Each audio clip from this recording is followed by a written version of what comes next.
de la presse française. Et on commence avec les Échos qui nous parlent du pouvoir d'achat des Français. Entre autres, Vincent, puisque le journal nous propose ce matin une vraie petite farandole de mauvaises nouvelles. La croissance va rester très faible jusqu'à la fin de l'année, 0,4% au mieux pour 2012. Karina vient d'en parler. Le chômage vient encore d'augmenter et effectivement, sur le front du pouvoir d'achat, eh bien, ça ne s'arrange pas non plus, puisque les Échos parlent ce matin d'un recul historique pour 2012, une baisse de 1,2%, c'est du jamais vu depuis 1984.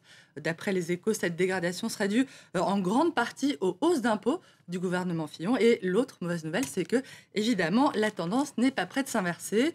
Évidemment, tout ça tombe plutôt mal pour le gouvernement qui a annoncé hier une hausse du SMIC, hausse de 2% du salaire minimum, une hausse minimum pour l'humanité qui explique ce matin bien qu'en prenant en compte l'inflation, le coup de pouce en question va se limiter en réalité à 0,6%. L'UMA qui enfonce le clou ce matin en revenant également sur le gel des dépenses sociales, moins 1 milliard d'euros.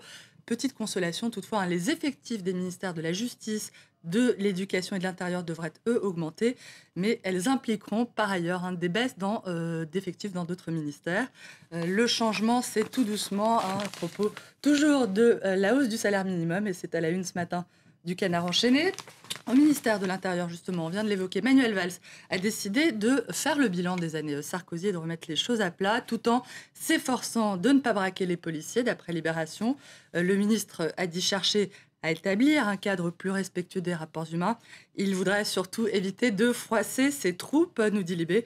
Il se montre pour le moment très réservé sur le projet de récépissé à présenter lors des contrôles d'identité. Projet destiné évidemment à lutter contre les contrôles abusifs, les contrôles au faciès. C'était une promesse qui était incluse dans le programme de François Hollande, d'où ce titre qu'on voit ce matin à la une de Libération. Mais que fait Manuel Valls et donc que fait la police? Du côté du Figaro, il est question du Nein d'Angela Merkel à la mutualisation des dettes européennes. La chancelière allemande qui doit rencontrer François Hollande ce soir pour préparer le sommet de Bruxelles, vient de taper du poing sur la table, selon le Figaro.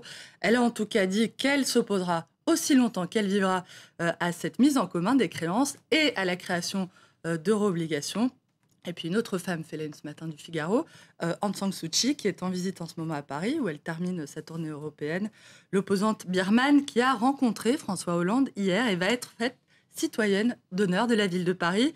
On la retrouve, elle et sa nouvelle vie, à la une du quotidien catholique La Croix. Le journal rappelle qu'elle est venue en Europe surtout pour demander un soutien international aux réformes qui sont amorcées dans son pays. Et puis, bien évidemment, Vincent Carina, le meilleur pour la fin, la une du Parisien, on ne pouvait pas y échapper, qui revient sur le débat de la semaine. Non, je ne vous parle pas du débat sur les déficits publics, je vous parle des Bleus dont le comportement lors de l'Euro 2012 fait décidément couler beaucoup d'encre. Faut-il les sanctionner, se demande le Parisien, qui aime bien, châtie bien, paraît-il. La question, c'est peut-être, mais est-ce qu'on les aime vraiment bien? Voilà, merci pour ce vrai sujet. Merci Hélène. Rendez-vous dans une heure pour une revue de presse complète. Il est 6h27 à Paris. Dans 3 minutes, un nouveau journal, une nouvelle demi-heure d'information en compagnie d'Hélène Drouet. Restez donc avec nous sur France 24.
J'espère qu'il aimera l'hôtel.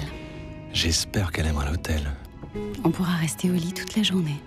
Muscu le matin, Se faire masser, jouer au golf profiter de la terrasse. et regarder le foot Ça va être romantique. sur un grand écran. Ne vous contentez pas d'espérer. Pour être sûr de ce que vous réservez quand vous réservez, accorhotel.com.